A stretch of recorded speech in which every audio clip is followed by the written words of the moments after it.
नहमदुहु व नुसल्ली व नुसल्लिमु अला रसूलिल करीम अम्मा बाद फ़ौज़ु बिल्लाहि मिनश शैतानिर रजीम बिस्मिल्लाहिर रहमानिर रहीम। अन ज़ैनब बिन्ते जहशिन अन्ना रसूलुल्लाह सल्लल्लाहु अलैहि वसल्लम दखला अलैहा यौमन फ़ज़िआ फ़यक़ूल ला इलाहा इल्लल्लाह वैलुन लिल अरब मन शर्रिन क़द इक़्तरबा फ़ुतिहल यौम मिन रदम याजूज व माजूज मिस्ल हाज़िही व हल्लक़ा बि अस्बअहिल इब्हाम वल्लती तलीहा। क़ालत ज़ैनब फ़क़ुल्तु या रसूलल्लाह अफ़नुहलिक व फ़ीना सालिहून क़ाल नअम इज़ा कसुरल ख़बूस मुत्तफ़क़ अलैह। ये हदीस मुत्तफ़क़ है, यानी बुखारी और मुस्लिम दोनों में है। हज़रत ज़ैनब बिन्ते जहश उम्मुल मोमिनीन है और अल्लाह ताला अन्हा वो रिवायत करती हैं। ये अब्दुल्ला बिन जहश रज़ी अल्लाह ताला अन्हु की बहन है, हज़रत ज़ैनब बिन्ते जहश। ये पहले सरकार के एक सहाबी हज़रत ज़ैद के निकाह में थी और फिर हुजूर के निकाह में आई, उम्मुल मोमिनीन बनी, मोमिनों की माँ होने का शर्फ मिला। हुजूर के एक सहाबी हज़रत ज़ैद रज़ी अल्लाह ताला अन्हु हुजूर की बारगाह में अर्ज़ करते हैं, हुजूर शादी करनी है। तो सरकार सल्लल्लाहु अलैहि वसल्लम ने हज़रत ज़ैद से कहा कि जाओ अब्दुल्ला बिन जहश से कह दो कि वो अपनी बहन हज़रत ज़ैनब का निकाह तुमसे कर दें। ये गए। अब हज़रत अब्दुल्ला बिन जहश कुरैश हैं और बड़े मालदार सहाबा में हैं, और हज़रत ज़ैद जो हैं वो मालदार नहीं हैं, गरीब सहाबी हैं। तो उनके पास गए, कहा मुझे हुजूर ने भेजा है और ए अब्दुल्ला अपनी बहन ज़ैनब का निकाह तुम मुझसे कर दो, ऐसा हुजूर ने मुझे कह के भेजा है। अब जाहिर बात है, शादी करनी है तो थोड़ा घर की पोजीशन भी देखी जाएगी। भाई अपनी बहन के रिश्ते के लिए जहाँ दुल्हा देखेगा तो घर के हालात देखेगा, नौकरी देखेगा, कारोबार देखेगा। हज़रत ज़ैद के पास तो ऐसा कुछ है नहीं, मगर भेजा था हुजूर ने, इनकार भी नहीं कर सकते। हुजूर ने भेजा है, इनकार नहीं किया, मोमेंट लिया, वक्फा लिया, तवक्कुफ किया कि चलो तुम जाओ हुजूर की बारगाह में, मैं आ रहा हूं। हजरत ज़ैद निकले, उनके बाद हजरत अब्दुल्ला बिन जहश भी निकले, और ये बातें हजरत ज़ैनब सुन रही थी तो पीछे पीछे हजरत ज़ैनब भी निकले। अब इससे पहले कि हजरत ज़ैद हुजूर की बारगाह में पहुंचे, हजरत अब्दुल्ला बिन जहश या उनकी बहन हजरत ज़ैनब बिन्ते जहश हुजूर की बारगाह में पहुंचे, हजरत जिब्रील कुरान लेके पहले पहुंचा और आयत करीमा तिलावत की, जिसका तर्जमा और मफहूम यह है, महबूब आप अपने सहाबा अपनी उम्मत से कह दें कि जब अल्लाह और उसका रसूल तुम्हें हुक्म दें तो मान लो। जाहिर में अभी तुम में उसमें कोई बड़ा फायदा नजर न आता हो, मगर इसी में तुम्हारे लिए अल्लाह ने भलाई रखी है। अब ये आयत उतरी और सरकार इसे तिलावत कर रहे थे। हजरत अब्दुल्ला सोच समझ गए, इससे पहले कि ज्यादा कुछ वक्फा लेते, कहने लगे या रसूल अल्लाह, आपने हजरत ज़ैद को भेजा, मैं इससे राजी हूं कि आप मेरी बहन का निकाह आपके साहबी जनाब ज़ैद से कर दें। अब निकाह हो गया। अब देखिए क्या कहा अल्लाह ने, तुम्हें नहीं पता है, नबी और अल्लाह और नबी जब हुक्म दें तो जाहिर में तुम्हें उसमें कुछ फायदा अभी नजर न आता हो, मगर उसी में भलाई है। क्या हुआ, हजरत ज़ैद से निकाह हो गया और कुछ जमानों के बाद कुछ एक बहुत बड़ा वाकया है, फिर इंशाअल्लाह ताला किसी और मौके से, कुछ वक्त के बाद हजरत ज़ैद रज़ी अल्लाह ताला अन्हु ने जनाब ज़ैनब बिन्ते जहश रज़ी अल्लाह ताला अन्हा को तलाक दे दिया, तलाक दे दी। और इद्दत के बाद हजरत ज़ैनब से रसूल पाक ने निकाह कर लिया। अब कितना बड़ा शर्फ मिल गया कि अल्लाह ने जो कहा था कि बाद में भलाइयां हैं, इतना बड़ा शर्फ मिला कि अब्दुल्ला बिन जहश की बहन हजरत ज़ैनब बिन्ते जहश ये रसूल पाक की निकाह में आई यानी ज़ौजियत का शर्फ तो मिल गया, हुजूर के निकाह में आना ये खुद बहुत बड़ा कमाल है, सबसे बड़ा कमाल है। और एक और कमाल मिला कि क़यामत तक हजरत ज़ैनब मुसलमानों की माँ उम्मुल मोमिनीन बन गई। नबी की बीवियां अज़वाजुहु उम्महातुल मोमिनीन, और नबी की बीवियां मुसलमानों की माएँ हैं, माँ होने का शर्फ मिल गया। हजरत ज़ैद को क्या फजीलत मिली?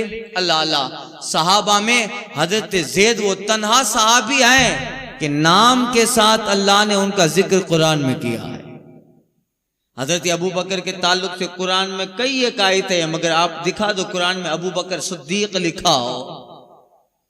उमर के ताल्लुक से कुरान में कई आयतें, हजरत उमर के मशवरे पर ही कुरान उतरे, कुछ आयतें उतरी है। अल मुआफिक रायू बिल वही वल किताब जिनका लक़ब है, मगर कुरान में कहीं लिखा है उमर इब्नुल खत्ताब, कुरान में लिखा है उस्मान इब्न अफ़्फ़ान, अली इब्न अबी तालिब, यानी इशारों से उनकी खूबियां कुरान में बयान है, नाम नहीं बयान है। तन्हा हजरत ज़ैद वो सहाबी हैं कि कुरान में अल्लाह ने उनका नाम लिया, फलम्मा क़ज़ा ज़ैदुन, और जब ज़ैद हजरत ज़ैनब से मुकम्मल फारिग हो चुके, महबूब हमने आपका निकाह कर दिया, यानी हजरत ज़ैद का नाम कुरान में आया।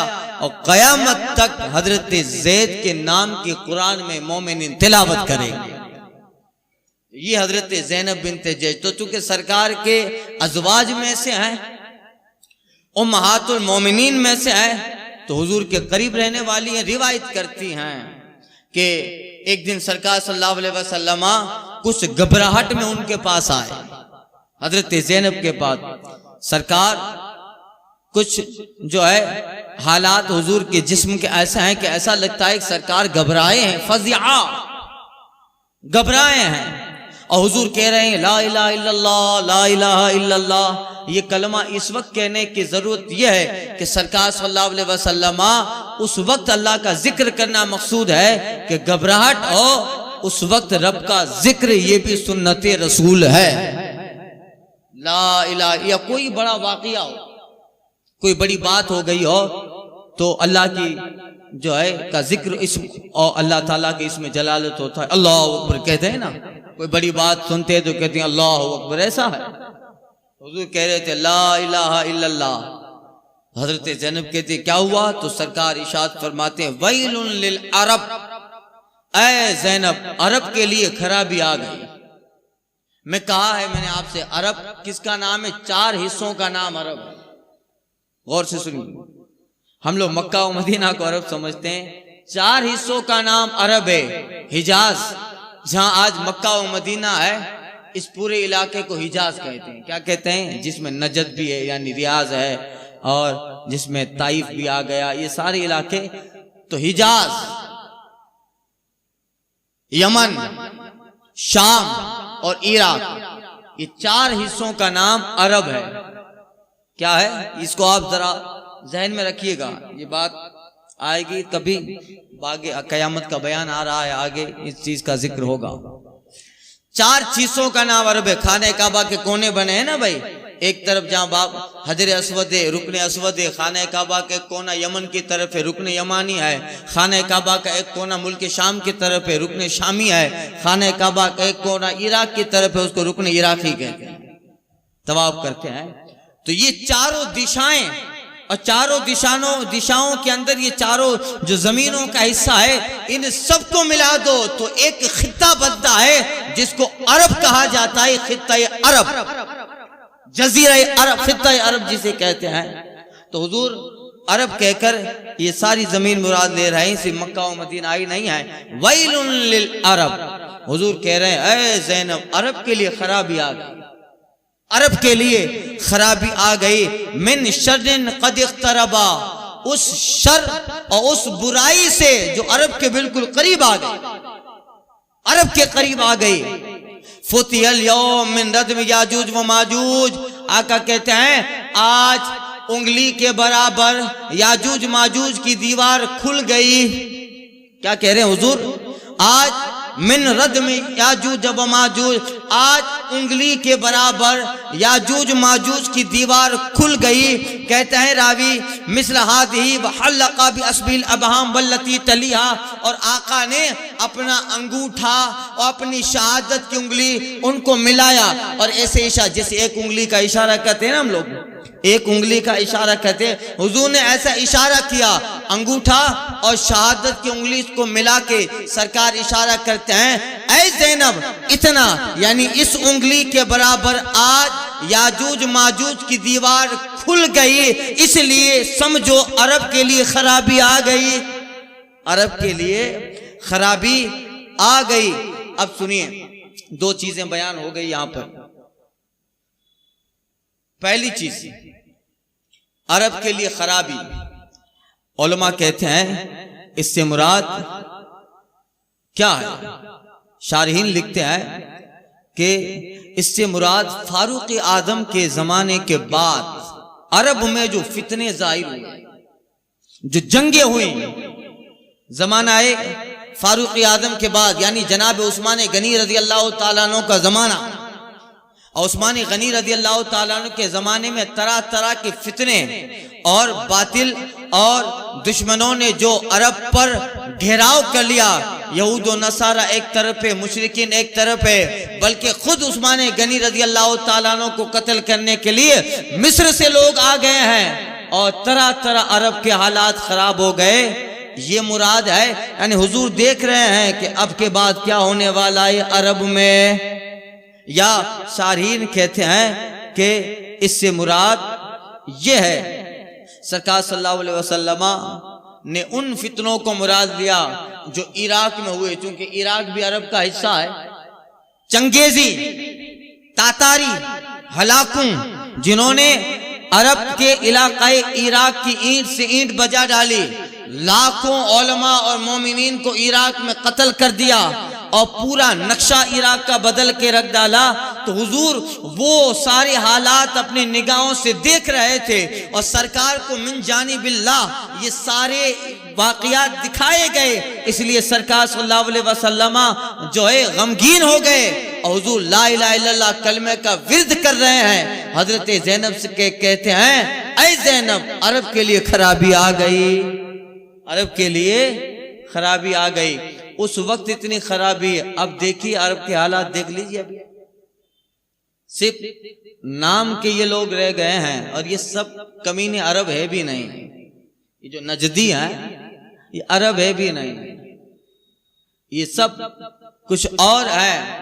अभी के हालात ऐसे हैं, एक इस्लामी शासन जहां पे कायम होता है, तो इस्लामी शासन कायम हो जाने के बाद वहां पर निफाज होना चाहिए इस्लामी कवानीन का, वहां इस्लामी दस्तूर का निफाज होना चाहिए। सिर्फ मक्का और मदीना की अजमतें और इन्हीं वजहों से वो सारे मकामात महफूज हैं, बाकी वहां के आज के अरब को जर्रा बराबर न रोज़े रसूल से मोहब्बत है, न खाना काबा से मोहब्बत है। अरब के बाद वैसे भी कुछ फौज नहीं है, अभी हालात सब खराब है, अभी ईरान के सब मामला चल रहे हैं, अखबारों में पढ़ते होंगे आप। तो अब इन लोगों में तो अभी इतनी ताकत है नहीं कि अब कुछ कर सके। सब हर अरब जो प्रिंस बनता है वो अमेरिका ही में रहता है, अमेरिका ही में, और कभी कभी आता है तो हरम खाली करा दिया जाता है उसके तवाफ के लिए, साल में 1-2 मरतबा। बाकी ये सब प्रिंस वगैरह जो अरब के हैं सब अमेरिका ही में रहते हैं, यहूदियों के साथ पड़े रहते हैं, और हालात इतने खतरनाक हो रहे हैं, नागुफ्ता भी हो रहे हैं कि रोजाना अखबारों में आप देखेंगे तो अफसोस भी होता है। किसी ने कहा था कि पढ़ता हूं तो कहती है खालिक की किताब, पढ़ता हूं तो कहती है खालिक की किताब, ये सऊद भी मिसले यहूद के हैं अजाब, ये सऊद भी मिसले यहूद के हैं अजाब। उस कौम के बारे में क्या लिखे कमर, जो काबे की कमाई से पीते हैं शराब, जो काबे की कमाई से पीते हैं शराब। अब यही सारी चीजें मुराद थी, इशारा था। और हुजूर ने एक हदीस में बयान किया है कि जब याजूज माजूज की दीवार खुल जाएगी तो कयामत आ जाएगी और फितनों का दौर होगा। उस वक्त सिकंदर जुल्करनैन ने याजूज माजूज के ऊपर एक दीवार कायम कर दी।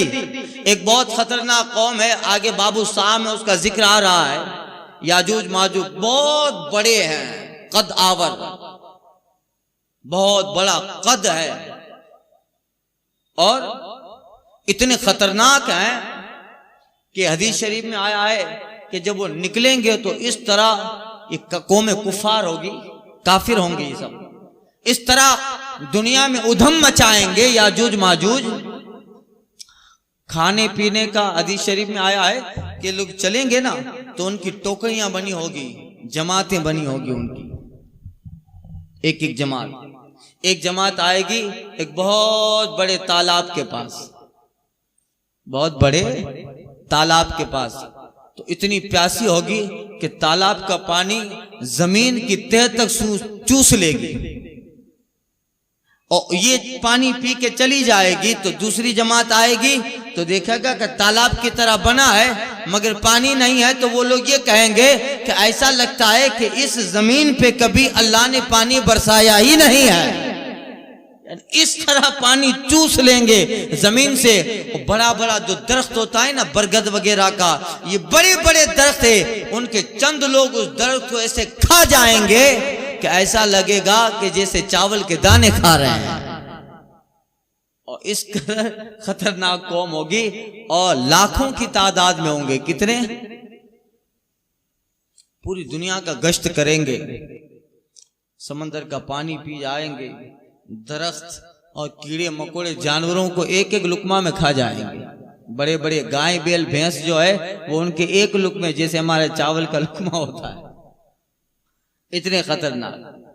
अब सद्दे सिकंदरी, हजरत सिकंदर जुल्करनैन ने, मैं ये वाक़या सूरह कैफ में इंशाअल्लाह अर्ज करूंगा, इसका जिक्र है। इन्ना याजूज व माजूज लमुफसिदून फिल अर्द, अल्लाह कहता है बेशक याजूज व माजूज जमीन में फसाद फैलाने वाले हैं। सूरह कहफ में उनका जिक्र है, इंशाअल्लाह ताला दस से तफसीर में जो है आगे। अब देखिए जरा, तो उनके ऊपर हजरत सिकंदर ने बहुत बड़ी आहानी लोहे की और शीशा पिघला कर एक बहुत बड़ी दीवार बना दी थी। और ताकि कुछ लोगों ने शिकायत की थी कि ये लोग आबादी में आके सबको मारते हैं, परेशान करते हैं, तो हजरत सिकंदर जुल्करनैन ने दीवार बना दी। और आज वो दीवार है मगर लोगों की नजरों से गायब है। कुछ लोग कहते हैं चीन में है, कुछ लोग अलग अलग जगह के अपने कयास आरैया करते हैं, कुछ कहते हैं कि इराक में है। खैर कहीं भी हो मगर लोगों की नजर से पोशीदा है। तो वो लोग उस दीवार पे चढ़ रहे हैं, चढ़ते चढ़ते चढ़ते ऊपर तक आ जाते हैं, थक जाते हैं, फिर नीचे तक होते हैं। यानी उस दीवार में मुकम्मल निकलने के लिए सुराख करने की फिक्र में है, होल करने की फिक्र में है। उस वक्त सरकार फरमा रहे हैं, ऐ ज़ैनब, इस उंगली के बराबर याजूज माजूज की दीवार खुल गई। जाहिर बात है उस वक्त जब उंगली के बराबर खुल गई है तो आज कितनी खोल दिए होंगे, आज कितनी वो दीवार खुल गई होगी। गोया ये इशारा हुजूर फरमा रहे हैं कि जब मुकम्मल इस कदर दीवार खुल जाए कि उनका एक आदमी बाहर निकल पाए तो कयामत आ गई, तो कयामत आ गई। तो अब इससे पता चला हुजूर को वो दिखाया जा रहा है और सरकार को ये सारे हालात की भी खबर है। हुजूर को ये सब खबर है कि याजूज माजूज कहाँ हैं और किस हाल में हैं, किस तरह दीवार खोद रहे हैं, सुराख हो रहा है। ये सारी चीजें हुजूर के सामने हैं। यानी कयामत तक जितने हालात होने वाले हैं उन सब का इल्म अल्लाह ने कल्बे मुस्तफा में डाला। यही इल्म गैब है सरकार का, यही हुजूर का इल्म है। तो हजरत ज़ैनब कहती हैं मुहल्लक़ बिअस्बिहिल इब्हाम, अपने उंगलियों में से अंगूठा व तली हल्लती, और इस शहादत की उंगली से ऐसे सरकार इशारा कर रहे हैं कि ऐ ज़ैनब, इस उंगली के बराबर वो दीवार खुल गई। तो अब हजरत ज़ैनब कहती या रसूल अल्लाह, जब अरब के लिए खराबी आ जाए, अरब के लिए खराबी है तो हिलाक हो जाएंगे और याजूज माजूज आएंगे तो लोग बर्बाद होंगे, हिलाक होंगे लोग। तो हजरत ज़ैनब के दिल में ख्याल आया कि या रसूल अल्लाह, अफनुलिक वफीना सालिहून, हुजूर हम में नेक लोग भी हैं, इसके बावजूद हम हिलाक हो जाएंगे। अफनुलिक वफीना सालिहून, हुजूर हम में सब तो बुरे नहीं हैं, हम में सालिहीन भी हैं, परहेजगार भी हैं, नेकोकार भी हैं, इसके बावजूद हम हिलाक हो जाएंगे। आका कहते हैं नाम, हाँ ज़ैनब, इदा कसुरल खबुस, जब खबासत बुराई फिस्क और फुजूर बढ़ जाए तो अजाब बुरों पे आता है, तो उसका हिस्सा अच्छे लोगों पर भी पहुंच जाता है। उस वक्त फिर अच्छे भी बचाए नहीं जाते। जिस तरह होता है कि जब अच्छों को अल्लाह तबारक व तआला नेमतें देता है तो उनके सदके में बुरे भी बचा लिए जाते हैं। कभी कभी अच्छों को जब बचाया जाता, बचे रहते हैं उनकी अच्छाई और उनकी परहेजगारी की वजह से, तो बुरे भी बच जाते हैं। आला हज़रत कहते हैं मैं बुरा हूं ऐसे अच्छों का जिसको अच्छों ने कहा अच्छे मियां, मैं बुरा हूं ऐसे अच्छों का जिसको अच्छों ने कहा अच्छे मियां। बदकार रजा खुश हो, बदकाम भले हो, बदकार रजा खुश हो, बदकाम भले होंगे। वो देखो अच्छे मियां प्यारा, अच्छों का मियां आया। मगर कभी कभी ऐसा होता है कि जब बुरों पे अजाब आता है तो नेक लोग भी शामिल हो जाते हैं, मगर नेकों के लिए वो अजाब नहीं होता है, वो नेकों के लिए इम्तिहान होता है और आखिरत में दर्जे की बुलंदी का जरिया होता है। क्या पता चला कि बुराई और अच्छाई दोनों है, मगर जब बुराई ज्यादा हो जाए तब अजाब आता है। तब क्या आता है? अजाब आता है।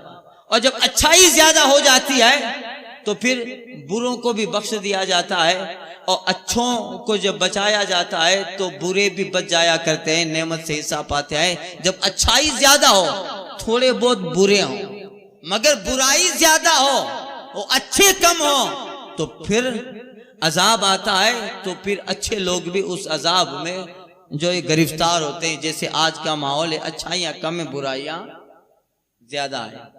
लोग अभी अजाब का इंतजार कर रहे हैं। अभी जो गर्मी है वो अल्लाह का अजाब ही है। अभी की जो गर्मी है ये भी अजाब से कम नहीं। हुजूर फरमाते हैं कि ये जो गर्मी है, इन्नल हर्र आहरा मिन फय जहन्नम, आका कहते हैं दुनिया की गर्मी जहन्नम की लपेट से है। दुनिया की गर्मी जहन्नम की लपेट का हिस्सा है। यानी दुनिया में जब गर्मी ज्यादा बढ़ जाए तो यकीन कर लो कि जहन्नम करीब आ गई है, यानी अजाब इलाही करीब आ रहा है। तो ये संकेत होता है, एक इशारा किया जाता है कि अब हालात खराब होने वाले हैं। हबीब हाशमी कलकत्ता का शायर, उसने कहा था महसूस ये हो रहा है ये दौर तबाही है।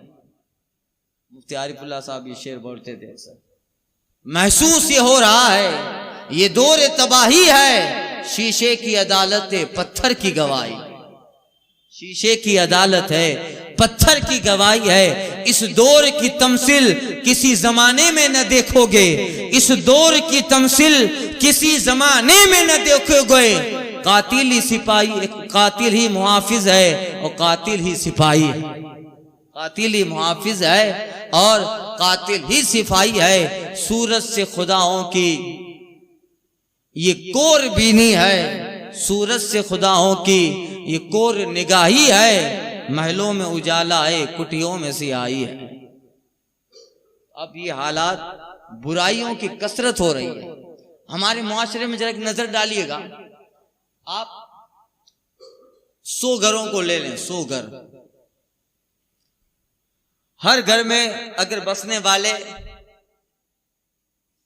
5-5 आदमियों को ले लो, हर घर में 5-5 आदमी हैं, तो 100 घर के कितने हुए कुल सरवाड़ा? 500 हुए, 500 पीपल, 500। तो आप जरा देखिएगा इन 500 में आपको कितने नमाजी मिलेंगे? देखिए, एक होता है गुनाह करना। लोग कहते हैं शराब पीना गुनाह है, जुआ खेलना गुनाह है, शतरंज गुनाह है। गुनाह है, मगर लोग ये नहीं समझते कि जहां वो गुनाह है वहां नमाज को तर्क करना भी गुनाह है। बल्कि कबीरा गुनाह है नमाज को तर्क करना। लोग तर्क नमाज को गुनाह के दायरे में ला ही नहीं रहे। लोग कहते हैं हम तो कुछ नहीं कर रहे हैं, शराब नहीं पी रहे हैं, जुआ नहीं खेल रहे हैं, हम कुछ नहीं। अरे तू नमाज नहीं पढ़ रहा, यही सबसे बड़ा गुनाह कर रहा है। तो उन 500 लोगों के अंदर आपको शायद 100 लोग ऐसे मिले जो 5 वक्ता नमाज के पाबंद होंगे या जो साफ सुथरी रोजियों का ख्याल रखते होंगे। बाकी 400 बल्कि मैं तो कहते हैं उससे ज्यादा अल्लाह महफूज रखे बेनमाजी मिलेंगे। इसलिए कि अगर वही हिसाब लगाया जाए तो जामनगर की इस आबादी के एतबार से आप देखो तो मस्जिदें भरी रहेगी।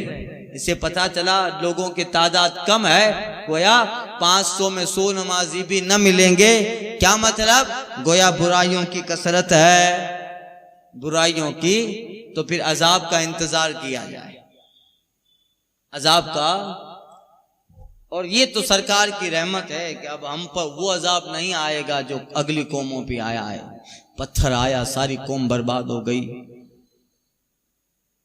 जलजला आया, सारी आबादी खत्म हो गई। फरिश्ता जमीन पे आके आबादी को उठा ले गया, उल्टा करके पलट दिया, सब बर्बाद। वो अजाब जिसको सामूहिक इज्तिमाई अजाब कहते हैं वो नहीं आएगा, मगर इनफिरादी अजाब आएगा। ये गर्मी इनफिरादी अजाब ही है, गोया यूं समझो। चेहरों से जो है नूर का खत्म हो जाना, इस दिल में खौफ खुदा नहीं रहना, घरों से बरकतें खत्म हो जाना, तरह तरह की बीमारियों में परेशान रहना, तरह तरह की दुनिया की उलझनों में परेशान रहना, ये सब अजाब इलाही के हिस्से ही हैं। बल्कि इमाम गजाली ने तो लिखा है कि अगर तुझे अल्लाह की इबादत की तौफीक नहीं मिलती है तो समझ ले तौफीक इबादत न मिलना भी अजाब। ये लिखा इमाम गजाली ने, तौफीक नमाज न मिलना भी अजाब है, तौफीक इबादत न मिलना भी अजाब है।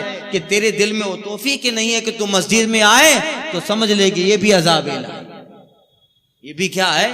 अल्लाह का अजाब है। अजाब सिर्फ पत्थरों की शक्ल में आए वैसा नहीं होता है, अजाब की कई कई शक्लें होती है। बल्कि एक अजाब का हिस्सा यह है, बुजुर्गों ने कहा है कि एक आदमी के दिल से ईमान खत्म हो जाता है मगर उसे पता ही नहीं चलता, कुफरी कलमा बोल देता है। हमारे यहाँ जब मैयत हो जाती है तो औरतें जो जुमले बोलती है रोते वक्त, अब आप उनको दोहराया नहीं जाएगा। अब और भी हम अपनी बातचीत में भी कैसे कैसे गलत लफ्ज बोल देते हैं। अब एक साहब जो है वो अब उसको फिर तौबा करवाई, कलमा पढ़वाया। अब रोजी की बात चली तो एक साहब बोल रहे थे कि अल्लाह रोजी दे नहीं तो वेंदो के दिया माज़अल्लाह। अब ये जुमला तो वो कई मर्तबा बोल चुके होंगे। अब बताओ ईमान बचा? अब ये चीज तो पता ही नहीं है उसे कि मैं कितना भारी जुमला बोल गया और वो ईमान से निकल गया। अब वो अपने को मुसलमान तसव्वुर कर रहा है। इंद शरा इंदल इस्लाम उसका ताल्लुक ईमान से न रहा, इसलिए कि उसने रब के ऊपर मजबूरी को तसल्लुत कर दिया। जाहिर बात है अब कोई हो पता हो तो अलग बात है, कलमा पढ़ा दिया। तो ऐसे ये भी अजाब है कि आदमी का ईमान चला जाता है, पता ही नहीं चलता है।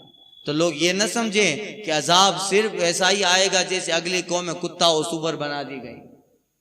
अजाब ये सारी चीजें भी अजाब के लिए हैं। ईमान निकल गया। एक साहब ठंडी के जमाने में नमाज पढ़ा रहे थे, दिल में ख्याल आया कि क्या वजू करूं, बगैर वजू के नमाज पढ़ा, बगैर वजू के। मगर डर लग रहा था, पहली मर्तबा ये इत्तेफाक हुआ, बगैर वजू के नमाज पढ़ाई। किताबों में लिखा है अल्लाह का अजाब आ जाएगा, मगर कुछ हुआ नहीं, तब्दीली नहीं आई।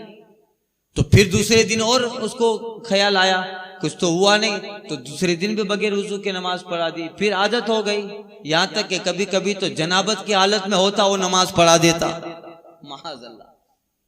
और अपनी बीवी से एक मर्तबा कहने लगा कि ईसाइयों का दीन कितना अच्छा है, ईसाइयों का दीन कितना अच्छा है कि उनमें गुस्ल का तरीका नहीं है, नापाकी के बाद और बेवजू हो जाना ये उनके यहाँ नहीं है। उनके यहाँ गुस्ल है ही नहीं, हमारे यहाँ बहुत कठिन है, वजू करो गुस्ल करो।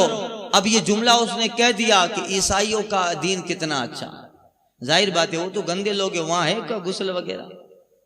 गंदे लोग हैं वो तो इस्तिंजा करने के बाद पानी भी नहीं लेते हैं। तो अभी यूरोप में चले जाओ, टिश्यू पेपर का बहुत कारोबार हो रहा है, इसलिए कि खाने से लेकर इस्तिंजा खाने तक टिश्यू पेपर ही है। हम लोग गए थे ज़ियारत में, इजराइल के एयरपोर्ट पे ठहरे, बॉर्डर पे ठहरे, तो हम लोगों को रोक लिया था, कुछ लोगों को खाम रोक लेते, यहूदी होते हैं। तो इस्तिंजा खाना लेटेस्ट बना है, मगर अंदर जाओ तो बहुत बड़ा टिश्यू पेपर का रोल। देखिए कागज का इस्तेमाल इन सारी चीजों के लिए नाजायज है।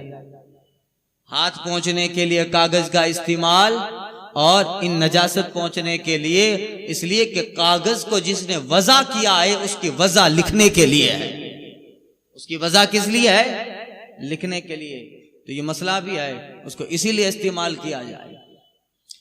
तो खैर, तो अंदर टिश्यू पेपर का बहुत बड़ा रोल लगा है, तो इधर उधर सब देखिए, मगर पानी ही नहीं है।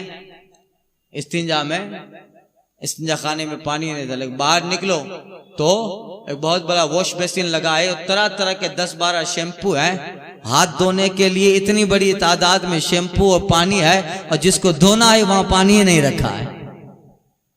तो हमारे साथ हमारे यहाँ के सब लोग थे, तो उनको कहा कि पानी नहीं है, जब तो फिर बिस्लेरी की बोतल में पानी लेके जा रहे। तो यहूदी गार्ड 2-3 खड़े थे, वो हम पे हंस रहे थे। मैंने दिल में कहा बेवकूफ, हमें हंसना चाहिए, तुम हम पे हंस रहे हो। हमें तुम पे हंसना चाहिए, तुम हम पे हंस रहे हो। तो फिर ये हाल है। तो गंदी कौम तो है यहूद और नसारा, गंदे लोग हैं कि आज इतने गंदे हो गए हैं कि इस्तिंजा में पानी के इस्तेमाल करने को भी वो मकरूह समझ रहे हैं। बताइए। तो अब वो साहब कहने लगे अपनी बीवी से, ईसाईयत कितनी अच्छी है कि जहां गुस्ल वगैरह का तरीका नहीं है। जाहिर बात है, जो जिससे मोहब्बत किया उसमें हो गया। जिससे मोहब्बत किया, तो एक दिन कई दिनों तक चलता रहा, बगैर गुस्ल के भी नमाज पढ़ाते। आखिर में फिर क्या हुआ, वो साहब आलिम दीन क्या उसको कहा जाए, मगर आखिर में फिर वो ईसाईयत के मजहब को इख्तियार कर ले। इसको ईसाईयत को इख्तियार कर। एक दिन सफर कर रहे थे जो है किसी जगह, और पास वाली सीट पे कोई मुसलमान आलिम दीन बैठा हुआ था। तो बातों ही बातों पे वो साहब कहने लगे, बातें हैं सिर्फ गुस्ल और बेवजू नमाज पढ़ाना। मैं जमानों तक बेवजू नमाज पढ़ाया और जनाबत की हालत में, सिर्फ किताबों में लिखा है कि अजाब आए अजाब आए, कुछ नहीं हुआ। आखिरकार मुझे ईसाईयत अच्छी लगी, मैं दीन ईसाईयत को इख्तियार कर लिया। अजाब तो अभी तक कुछ आया नहीं, सिर्फ बातें लिखी हैं किताबों में। वो आलिम दीन कहते हैं, ए अल्लाह के बंदे, तू क्या समझता है क्या अजाब सिर्फ पत्थरों का आए उसी को कहा जाता है? अजाब सिर्फ सूरतों को मस्ख करना उसी को कहा जाता है? नहीं नहीं, अरे अल्लाह ने अपना पाक दीन तेरे सीने से निकाल डाला, इससे बड़ा अजाब क्या हो? अल्लाह ने अपना पाक कलमा तेरे सीने से निकालकर तेरे अंदर गलत दीन डाल दिया। बताओ, अल्लाह ने दीन कलमा छीन लिया, इससे बड़ा अजाब क्या होगा? यही अजाब इलाही है, यही अजाब इलाही है कि अल्लाह ने दीन इस्लाम की तौफीक छीन डाली। तो ये मत कहिए कि अजाब पत्थरों वाला है। नमाज की तौफीक न मिलना भी अजाब है, रोजों की तौफीक न मिलना भी अजाब है। अरे मस्जिद के करीब आने से दिल घबराता है, तो समझ लो ये भी अल्लाह का अजाब, ये भी अजाब इलाही है। तो वो अपना ख्याल करे कि वो कहाँ बैठा है, कि मुझे आगे मस्जिदों में जाने से इतनी जो है बेचैनी क्यों होती है, मुझे नमाज में जाना होता है तो फिर दिल क्यों इतना परेशान हो जाता है। तो इमाम गजाली लिखते हैं कि ये भी अजाब इलाही का हिस्सा है।